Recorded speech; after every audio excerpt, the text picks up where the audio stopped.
All right, welcome. We're gonna get in some PBD with the legend Ray Lewis out of Maryland.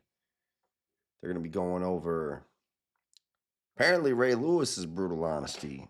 We're coming in blind, so see what he's got.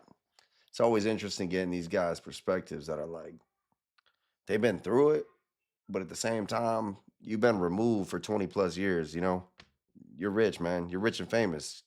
So I don't know. We're gonna find out. All right. Westmore. You said you were a fan of Westmore, Baltimore. We grew up together. I met Wes, Jesus, what, 20, 26, 27 So years he's ago? from here. Or you're saying you grew up in Maryland? Yeah. Oh, okay, got it. I got to Baltimore at 19. I met Wes that same year. What was he doing then? Actually, running around, Baltimore coming to games. That's when we was like, I think one of the first pictures we had like with Johnny Unitas and the guys was on the field a few times. And then we kind of, just always stayed in contact from that standpoint. And then, yeah.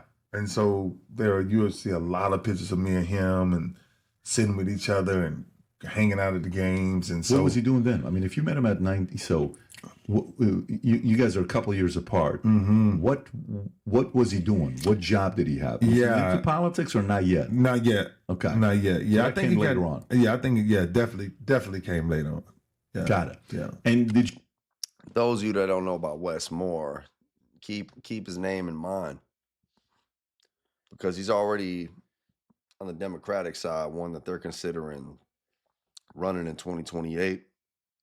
If I'm not mistaken, he's the same guy that was lying about having a Bronze Star for like 15 years.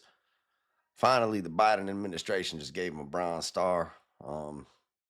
Weird thing to lie about. If you had ever served, I don't know. I just don't get it. I did 10 years. I don't get why people lie about their awards. Awards are a weird thing in the military too.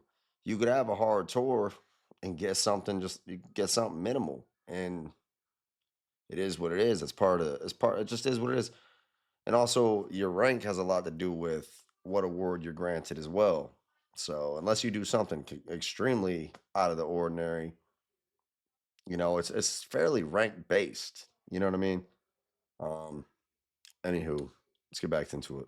do you know right off the bat there was something special about this guy? Like, did you feel it? Does he? Yeah. His energy is incredible. His faith is even better. But who he is as a person, I adore him. Wes. Yeah, he's one of those guys.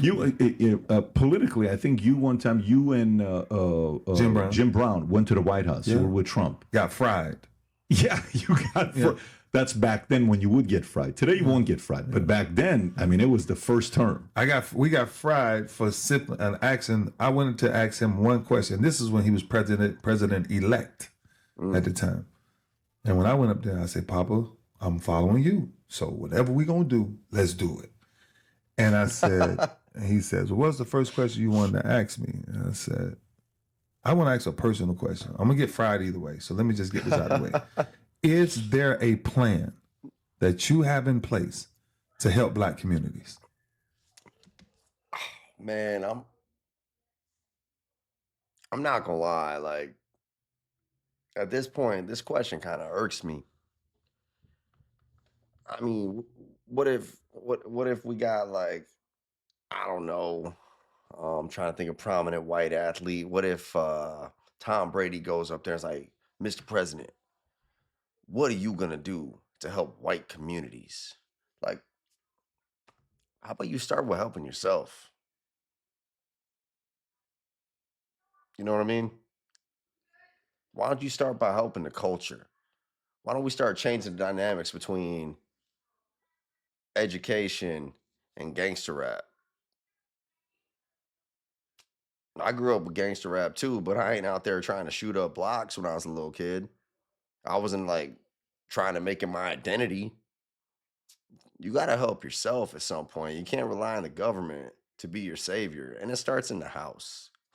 So, you know, if you're not really a political person, you don't necessarily see this. You hear the same old talking points like the Black community is being ignored, you know. And it's just insane. I don't hear many Latinos going up there and saying, Mr. President, what are you going to do to help the Latino community? Like, it ain't happening. Every other race, every other culture within the United States looks in on their own and says, we got to do it ourselves, you know? I don't expect the government to help me out. You need to talk to my sister Amorosa, and then let's talk about that later. I ain't got no answer since. Oh my God! Here we go with this. All right, a lot for the black. Yeah, that's what I wanted to know. I wonder if he what his assessment of Obama's help with the black community was. Did he help him? Did Obama help the black community when every time a black criminal was committing a crime, he sided with that criminal instead of calling him out? Did that help the black community? Continuing that victim mindset, continuing saying the world is a problem, not me, not you guys. It's the world against us. Was that helpful for the black community? Or did it create more racial division than this country's seen since Jim Crow? You may have influenced as the question. Yeah, I wanted to know. Got it. Right? Yeah. He said he asked me and Jim. He said, "Did any one of y'all vote for me?" Absolutely not. Shocker. He asked you that. Absolutely. Me and Jim said at the same time, absolutely not. No. But